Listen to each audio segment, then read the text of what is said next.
Olá, seja bem-vindo a mais um ADM Live, o nosso encontro de 10 horas da manhã, aqui nas redes sociais do CRA-RJ. E continuando o nosso especial sobre as eleições 2020, as eleições municipais e a parceria entre o Conselho Regional de Administração do Rio de Janeiro e o Instituto Brasileiro de Administração Municipal, o IBAM, nós convidamos o consultor Felipe de Rosenburg, que vai falar sobre gestão municipal do século XXI e a pós-pandemia. Tudo bem, Felipe? Seja muito bem-vindo. Tudo bem, agradeço o convite. Estou aqui dando uma escapadinha, que eu estou fora do Rio, no meio de um projeto com o IBAM, mas estou muito animado para poder colaborar. Quer dizer, o tema geral que você passou para mim era políticas públicas e gestão municipal. E eu estou querendo contextualizar, né, no tempo e na condição pós-pandêmica, né, que é o que interessa para todo mundo. Tudo que a gente está vivendo, tudo que a gente está pensando, tudo que a gente está almejando para o futuro passa, né, pelas políticas públicas, pela gestão municipal e pelo pós-pandemia. Então, vamos começar fazendo uma conceituação desses antecedentes, né, sobre as políticas públicas e a gestão no âmbito municipal, para a gente poder contextualizar, como você mesmo falou, os nossos ouvintes, os nossos espectadores. Na realidade, é tema para estar tratado, né? Mas eu vou tentar fazer isso aí em 1 minuto. Pequenos drops. É o seguinte, eu achei interessante, antes de abordar diretamente política pública, né, era falar um pouquinho do âmbito do trabalho, vamos dizer, da administração municipal, né? Principalmente com que concerne as competências municipais. Na realidade, no Brasil, o município sempre teve uma certa autonomia constitucional e ela foi evoluindo com o passar do tempo, junto com o texto constitucional, naturalmente. Mas sempre muito focado ou muito direcionado para a área da vida na cidade e no município, tanto na área urbana como rural, e fundamentalmente trabalhando com o poder de polícia, né? E o planejamento urbano, o planejamento do uso do solo e tal. Bom, o que quer dizer isso, basicamente? Basicamente é falar sobre a área de alvarás, por exemplo, licenciamento de serviços e estabelecimentos, né? E, basicamente, também falar sobre o entorno da vida nos serviços públicos, de iluminação, de tudo, vamos dizer, que estabelece o conforto ou a convivência dentro das cidades, e também na manutenção das estradas vicinais, no fluxo, né, de mercadorias. Relacionados à zeladoria, né? Inicialmente a ideia era essa. A partir da Constituição de 88, o que acontece? O município começa a se integrar aos grandes sistemas, né, de atendimento da gestão pública, do poder público. Foi aí, a partir de 90, que foi criado o SUS, e aí o papel do município é fundamental, né? Também na área de ensino, quando foi criado também o IDEB e todos os outros sistemas, como do meio ambiente, da assistência social e assim por diante. Muito bem.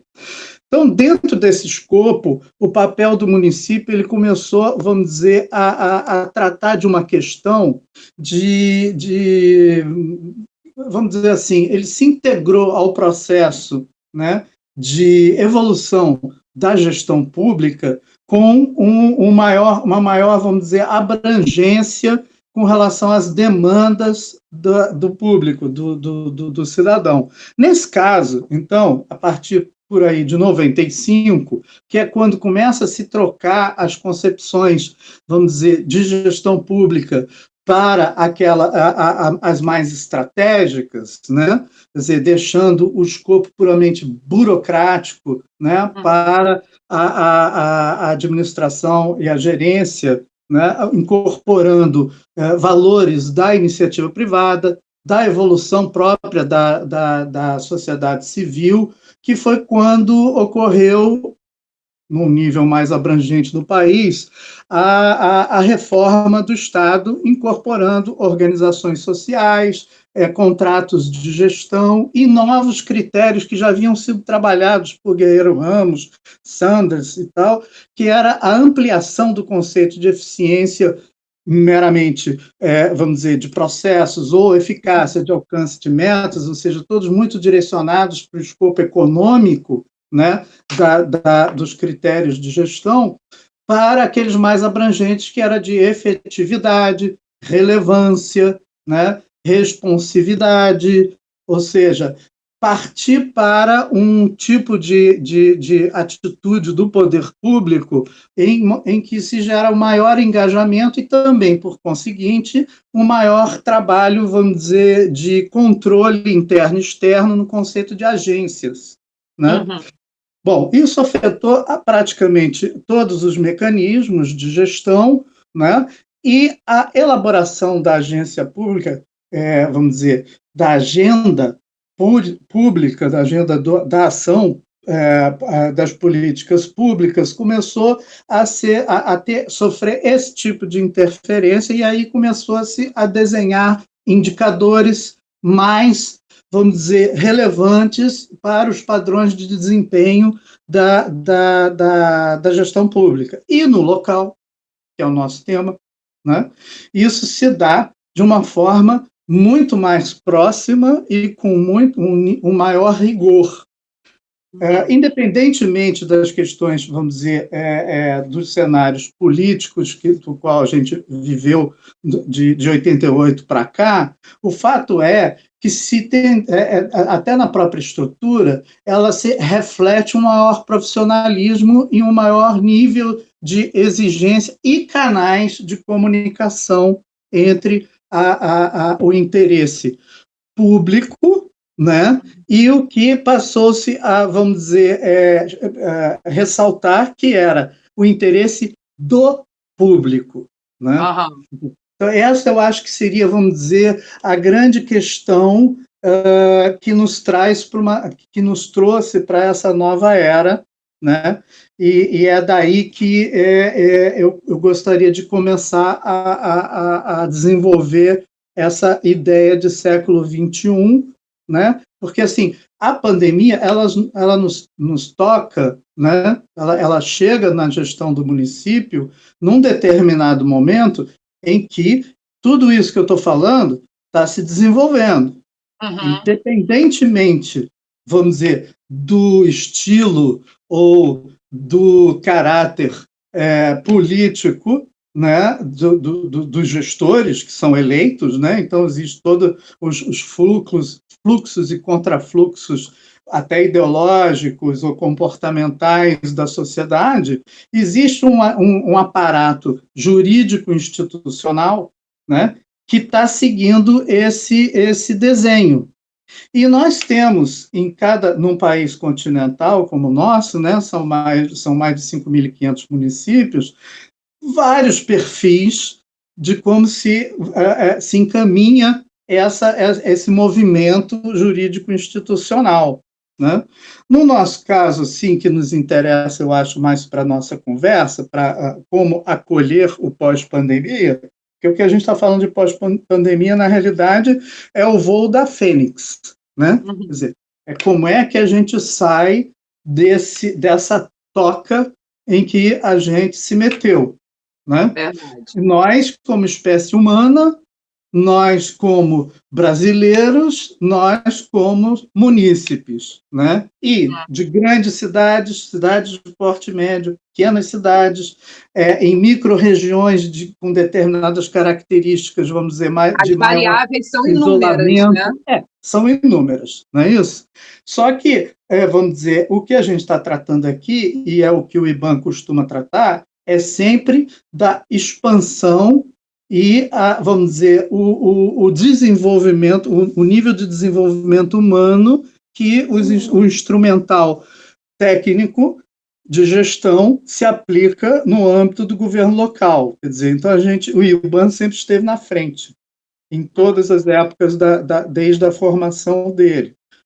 inclusive contribuindo para a elaboração do texto constitucional e, claro, com todo o acompanhamento, por exemplo, da gestão ambiental, sempre esteve na frente. Então, o que a gente tem que falar agora, na minha opinião, a contribuição que a gente pode dar, é como estar, né, para e passo com esse movimento que já tem uma história. Ela não começou ontem, né? Ela vem se desenvolvendo até chegar onde a gente chegou. E onde é que a gente chegou, né? Aí eu gostaria, se você não teria uma outra questão para levantar, eu já gostaria de adentrar, né? Não no tema ainda da pandemia, mas da contemporaneidade dos instrumentos de gestão local, né? Em que o componente... Ora, se a gente entrou desde 95 numa nova era em que incorpora essa mentalidade de sociedade civil gerindo e se apropriando, né, dos seus valores e das formas de convivência e dos instrumentos para essa, vamos dizer, de serviços públicos e tal, a gente não está mais falando de zeladoria. Uhum. O que a gente está falando, né, de como vamos dizer, o desenvolvimento, a infraestrutura necessária para o desenvolvimento de uma determinada cultura, seja ela nos igarapés do Amazonas, seja ela no centro da Avenida Paulista, quer dizer, e todos esses, vamos dizer, existem pontos de contato que a gente tem que promover e promove, e essa é uma das funções principais do Instituto Brasileiro de Administração Municipal, e, nesse sentido, o que a gente está vivendo nesse ambiente em que houve essa nova integração, vamos dizer, essa nova sinergia, e a gente vai falar de sinergia na pandemia também, né, entre população, cidadão consciente, prestador de serviços, gestor municipal, político local, enfim, grupos organizados, etc., é que a gente passou a incorporar esse tipo de visão contemporânea para dentro da gestão que já estava aberta com a reforma do aparelho de Estado. Né? Que eu me referi a ele, eu tenho que a assinatura do Bresser Pereira na época. Né? Então, que foi o quê? Foi a abertura de portas para esse movimento. De lá para cá, já se passaram mais de 20 anos. Não é isso?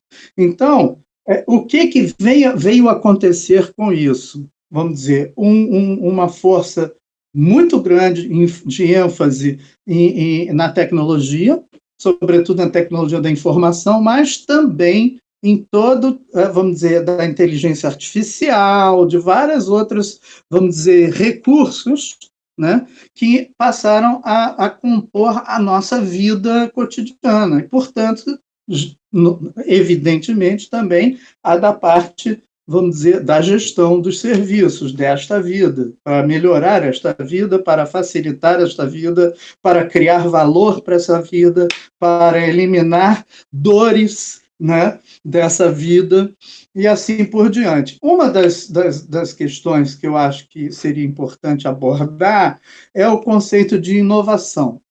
Que tanto se fala, né? Oi? Que tanto se fala hoje em dia, tudo é inovação. Pois é, tudo é inovação, mas existem, vamos dizer, determinados focos, porque a gente já tinha, não começou hoje, né, como eu falei, né? Às vezes, em algumas, vamos dizer, alguns círculos das universidades, dos pós-universitários, etc., né, eles partem, vamos dizer, as pessoas começam a partir de um determinado, vamos dizer, padrão de vida. Por exemplo, eu tenho um filho de 8 anos, ele não considera a possibilidade de nada que não seja touchscreen, não está no universo dele. No entanto, isso é um legado, né, a gente chegou aí, ele não partiu daí, não é isso? Então, nesse sentido, o que muito se fala, né, no senso comum, no nosso caso específico, nosso foco específico, né, o que a gente tem é todo um instrumental voltado para vamos dizer, aproximar essa dinâmica de vida que está nos possibilitando, por exemplo, eu sair um minuto do trabalho e falar com você através de um telefone, entendeu? Né? As nossas necessidades a partir daí, porque o tempo mudou também, né? Quer dizer, para fazer isso, a gente está gerenciando o tempo de uma forma que antes não era possível fazer, e, portanto, a gestão pública tem necessariamente que se estruturar dentro daquilo que a gente estava falando, do jurídico institucional, para acompanhar essas demandas. É uma coisa normal e natural do desenvolvimento humano. Então, quando a gente fala... A concepção de mudança das relações sociais com a mudança da coisa pública, né? É a união dessas duas coisas, é isso? Exatamente isso. E como é que a gente faz isso, né? Vamos dizer, nesse universo híbrido, vamos dizer assim, né? E, na realidade, ele não é híbrido, ele é híbrido de quem está olhando, vamos dizer, a questão de fora, mas quem está vivendo não tem nada de híbrido. Você, quando chega no protocolo da prefeitura, entendeu? Você já vem com vamos dizer, todo um instrumental e toda uma expectativa de uso de tempo, entendeu? Que não é como se fazia no século retrasado ou passado, entendeu? Quer dizer, então, a gente também não pode ter uma estrutura que seja diferente disso. Por quê? Porque aí a gente não consegue, vamos dizer, alcançar o objetivo estratégico daquela instituição jurídico, né? Já ia falar jurídico institucional, daquela organização, né, e todo o seu aparato jurídico institucional. Então, como é isso quando fala de inovação? Quer dizer, está sempre buscando soluções inovadoras, e solução inovadora é um exercício, vamos dizer, não apenas de convergência de equipamentos, né, e sistemas, mas é uma convergência de mentes, né, acima de tudo. E para que ocorra essa convergência de mentes, é necessário um ambiente favorável para isso. E aí a gente começa a falar de estruturas organizacionais, modelos de gestão, né? Quer dizer, então, chegando no nosso ponto, quer dizer, eu enumerei algumas, já entro no próximo ponto, que eu não sei se você queria fazer uma pergunta, que eu estou pensando aqui nas dimensões a serem contempladas nessa agenda municipal, onde, para cada processo do ciclo de planejamento, desde a elaboração dessa agenda, né, até a sua implantação, avaliação e redesenho, né, em cada uma dessas etapas, você tem um conjunto de indicadores, né, que determinam o grau de maturidade ou excelência desses processos. Não é isso? E, para isso, existem inúmeras técnicas. O IBAMA, por exemplo, trabalha hoje em dia com várias experiências, inclusive usando os métodos de excelência em gestão da Fundação Nacional de Qualidade, né? Muito bem, com programações, vamos dizer, de trabalho para planejamento estratégico, utilizando ferramentas como Google Ventures. Quer dizer, nessa dimensão que a gente está hoje em dia. Né? E como é que você verifica isso? Você tem vários exemplos. Por exemplo, lá em Recife, né, na prefeitura de Recife, né, eles trabalham com o reaproveitamento de alimentos, inovação urbana, né, com uma estreita colaboração com o Porto Digital e outros grupos de organizações do terceiro setor e mesmo empresas e startups para desenvolver esse tipo de soluções, não é isso? Na prefeitura, estou aqui vendo a minha cola, para eu lembrar, né?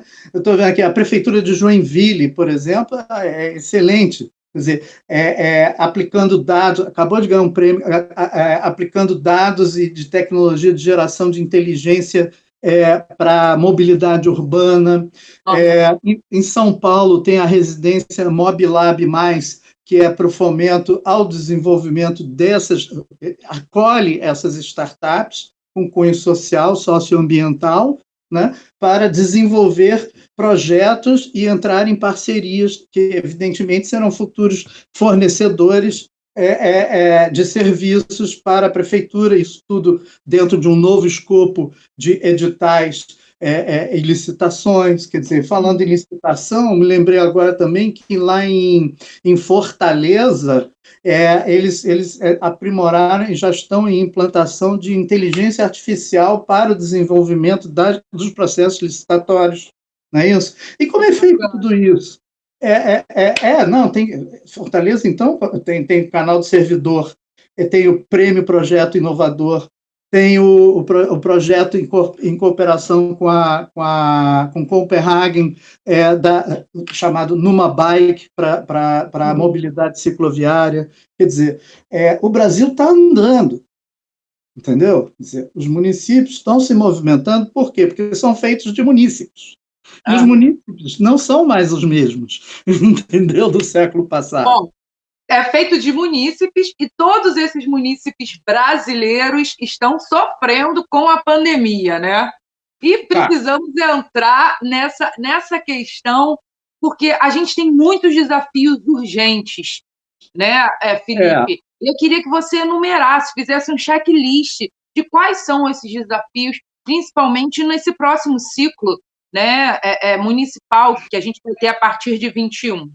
Bom, eu acho que todo mundo se lembra, né, daquelas filas e daqueles desesperos dos familiares buscando leitos em hospital, de ônibus lotados, com aglomerações, moradores em casas dentro dos âmbitos das comunidades e das periferias e áreas de risco,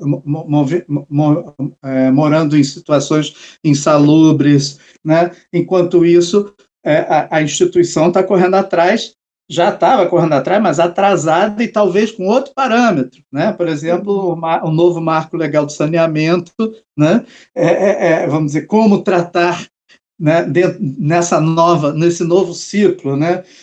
Crianças sem acesso à internet, onde se discute sistema híbrido, né, sem treinamento para professores. Quer dizer, nesse sentido, nós também temos, eu também fiz uma colinha aqui de soluções muito interessantes para conviver com isso. Existem também algumas coisas no âmbito que eu gostaria de falar antes, no âmbito da mobilidade e habitação, né? Quer dizer, a gente vive numa situação que já estava estressada, né? No nível dos serviços públicos, já estava estressado. Não é que antes da pandemia a gente vivia um mar de rosas, né? Não, tudo isso que eu estou falando que são... Foi potencializado.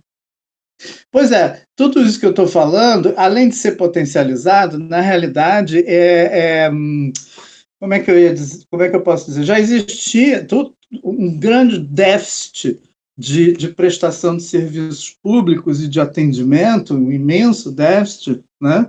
Que, vamos dizer, ao ser ampliado todas essas demandas que a gente acabou de falar, de saúde, educação, saneamento, tudo isso está no âmbito do município, lembra?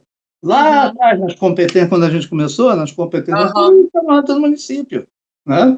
Quer dizer, é lógico que existem sistemas nacionais a que sejam integrados, mas, na realidade, esses sistemas nacionais, eles estão, vamos dizer, concebidos para a gerência, a gestão de determinados recursos, mas a gente tem um problema grave no país, que é como planejar e, vamos dizer, gerenciar direitos difusos, né? Ou seja, como projetar alguma coisa, vamos dizer, que vai atender uma pluralidade, uma diversidade de demandas e de grandes grupos, que somos 200 milhões, não é isso? Com visões parciais e individualizadas de ataque dentro da sua experiência, vamos dizer, pessoal. Não vai dar certo. Não vai dar certo. É para isso que existe os municípios, o poder público e a estruturação de agenda, a avaliação, o critério de avaliação, etc., que é o que a gente estava falando antes. Então, entrando direto na questão da pandemia, tem duas questões que eu gostaria de falar, que, por exemplo, o uso do solo urbano. Falamos lá na competência, lembra? O uso do solo urbano. Ora, nesse novo, nunca acabei falando, novo normal. A gente está evitando usar essa expressão, mas também é inevitável. Não, é por causa do tempo, a premência. Então, enfim, o que a gente pode projetar dentro dessa situação e projetar para o pós-pandêmico, né? Porque a gente já está no meio do susto, está reagindo, mas tem que ter um direcionamento, um norte, né? Como queremos ser, para onde queremos ir, não é isso? Então, uma das questões é o uso do solo urbano. O uso do solo urbano, e aí eu posso usar o Rio de Janeiro como exemplo, né? Porque ele se aplica em vários outros, vou falar de São Paulo também e tal, porque também adquire um nível de complexidade maior, que dá para abrir a mente para o micro, né? Que é o seguinte, desde os anos 60, no Rio de Janeiro, a lei de zoneamento, que mudou numa série histórica quase que recentemente, né, mas viveu 30 anos, de eliminação, né, vamos dizer, a divisão do espaço funcionalmente, como também em Brasília, como em outras capitais, Belo Horizonte, etc. Então, assim, a lei de zoneamento impedia habitação, licenciamento para habitação no centro urbano do Rio de Janeiro. Resultado, virou um centro de insegurança, marginalidade,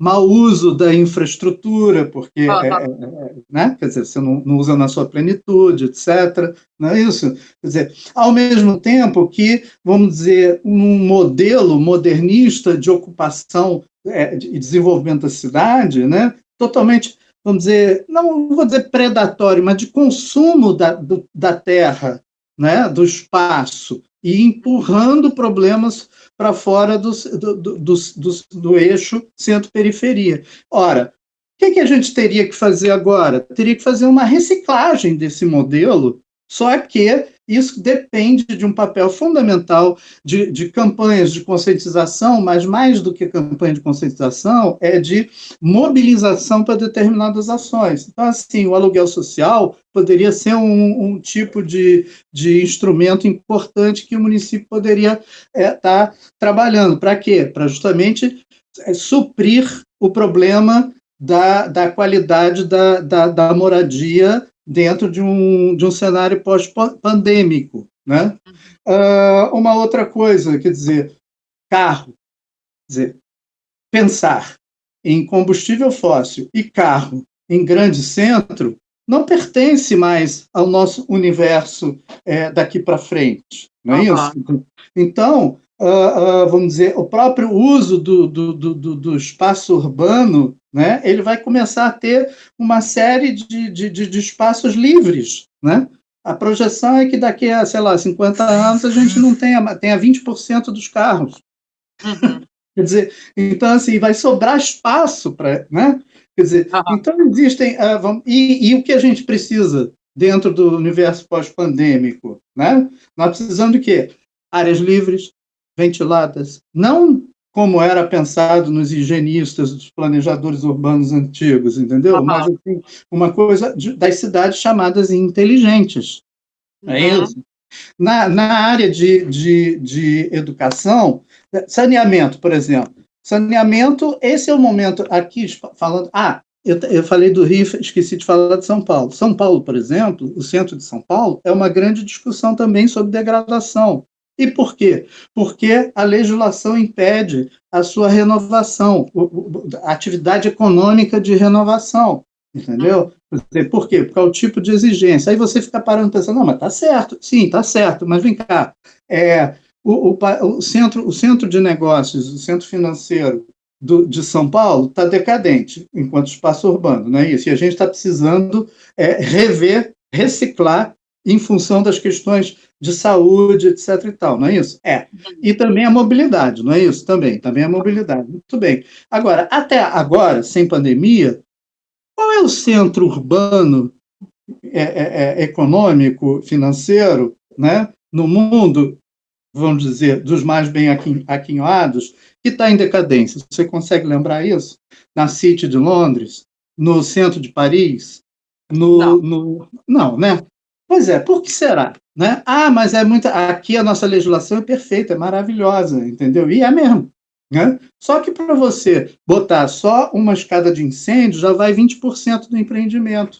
Entendeu? Quer dizer, e tem escada de incêndio lá em Paris, né? E não, né? E tem em Nova York, tem, mas em determinadas áreas que já estavam no padrão de construção e não há carência de renovação.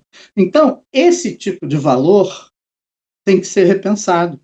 E pode ser repensado. E deveria ser repensado das periferias para o centro, por exemplo. Né? É uma hipótese. Né? Eu sou muito inspirado por Fajardo, por vários outros urbanistas e economistas que estão pensando isso agora, né?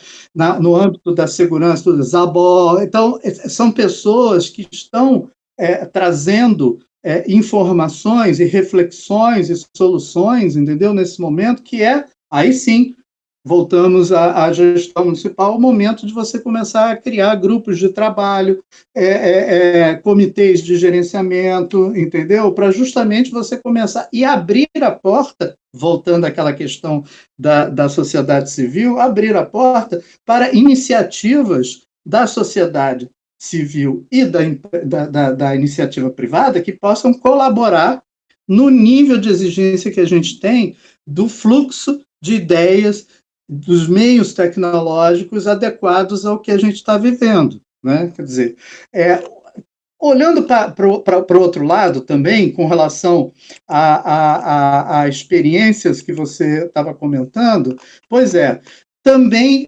dentro do âmbito tradicional, também podem ser feitas coisas. Né? Dois exemplos que eu peguei aqui para falar com vocês, que eu agora que não está vindo na cabeça.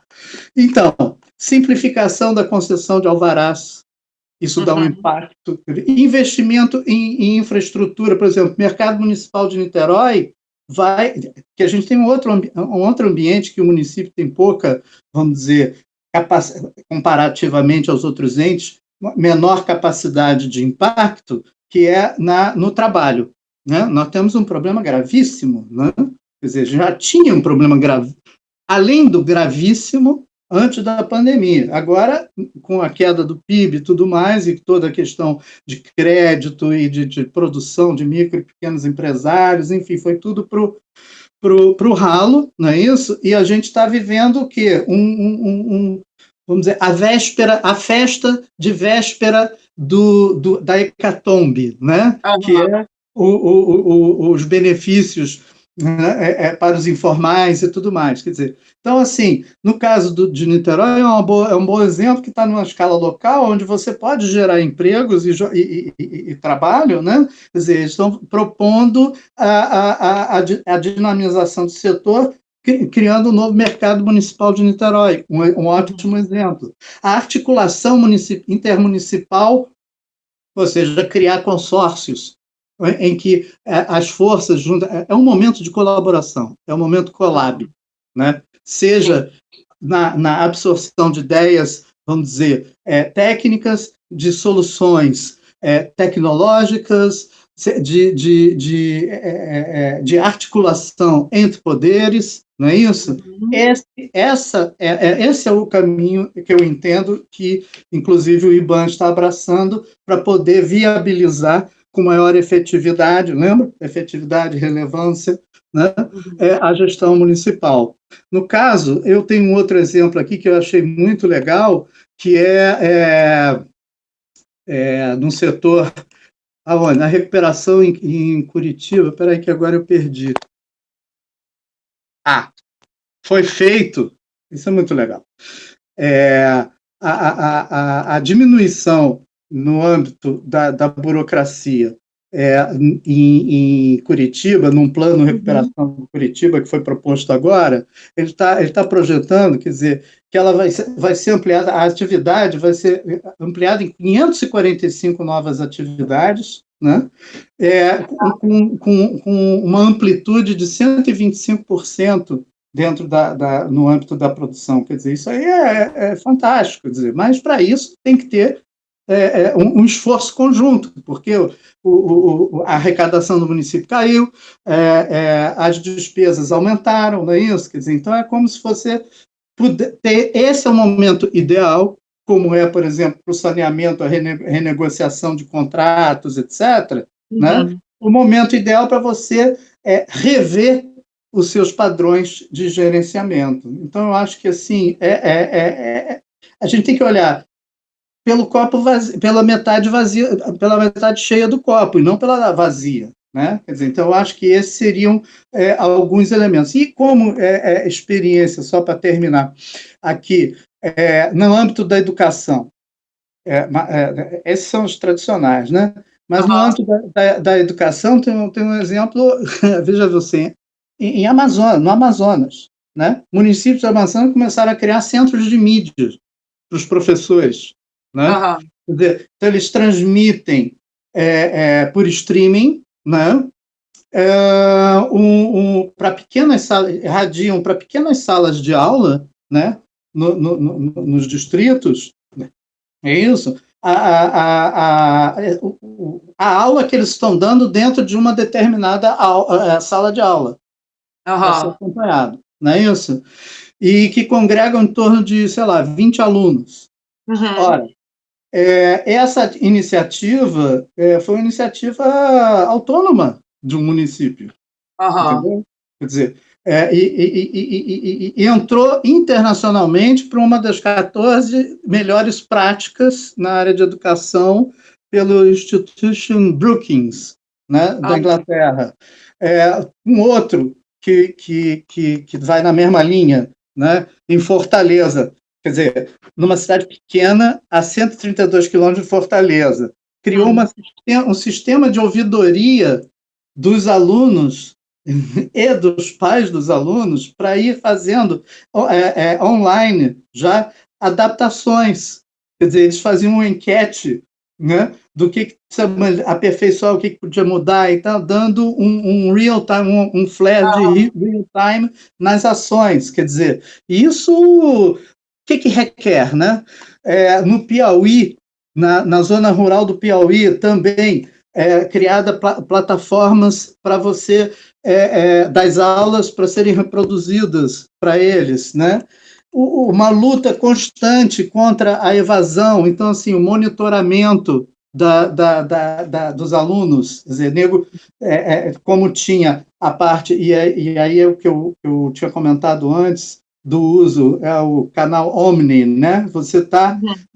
Você tem toda a convergência da tecnologia em coordenação com os movimentos presenciais.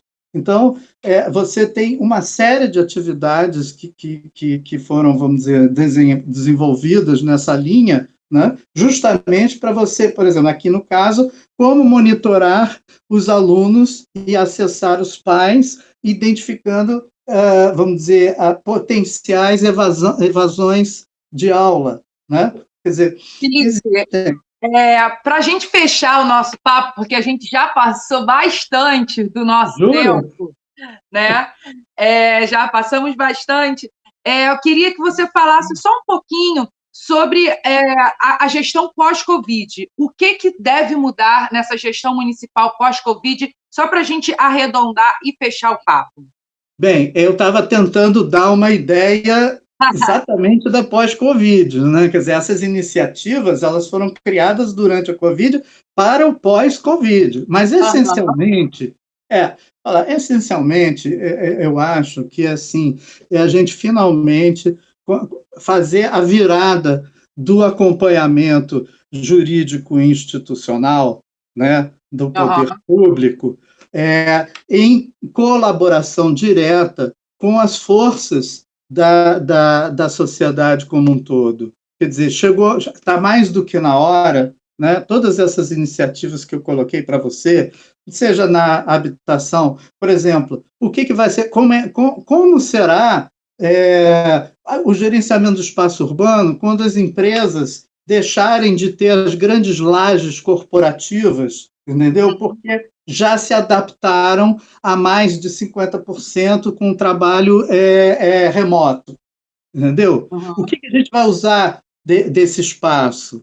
Como é que vão ser, vamos dizer, a vida nas cidades sem os automóveis? O que o município vai poder fazer? O desenho urbano terá que dar conta dessa remodelação, não é isso? Como serão os padrões de mobilidade sem isso, vamos dizer, voltados para a coletividade? Seriam BRTs lotados, apinhados e de alta aglomeração? Entendeu? Quer dizer, seriam grandes ações no nível, vamos dizer, estadual, de investimento estadual federal em metrôs e tal, ou serão facilidades para bicicletas e ciclovias ou outras formas de acesso, né? Quer dizer, na área da saúde, como não ativar de forma consistente a atenção primária, o controle, os médicos, a saúde da família, que não foram devidamente utilizados no meio da pandemia, eles passarão a ter um papel fundamental, e para tudo isso tem que ser refeito o padrão orçamentário, rever PPAs, rever leis de diretrizes orçamentárias, instituir padrões de metas, de desempenho em função de metas e controle com agências executivas dentro da estrutura organizacional, haver maior transversalidade no acompanhamento de cada uma das áreas de atenção das funções de governo, ter instâncias e comitês ou agências que deem, vamos dizer, um norte para essas ações de inovação, enfim, é uma mudança de mente e de mentalidade de gestão. É isso que a gente precisa. Tudo já está aí, as ferramentas já estão aí, entendeu? Quer dizer, o que precisa é de um empurrão, talvez um empurrão coordenado entre municípios, né? Com consórcios. A colaboração que a gente falou, né? Exatamente. Colaboração em todos os níveis, inclusive com maior, vamos dizer, valorização de conhecimentos específicos, mas dentro de um contexto global, né, para que você tenha o nível de impacto esperado que a gente está falando aqui, que requer por sobrevivência. Verdade. Felipe, muito obrigada pela sua participação aqui no ADM Live, foi incrível. Assim, eu sei que a gente teria muito mais coisa para falar, mas é enorme, né? É enorme. É verdade. Felipe, muito obrigada. Eu que agradeço. Muito obrigada. E vocês que acompanharam a gente até aqui, já sabe, terça-feira, 10 horas da manhã, um novo ADM Live para você. Te espero. Até lá. Tchau, tchau.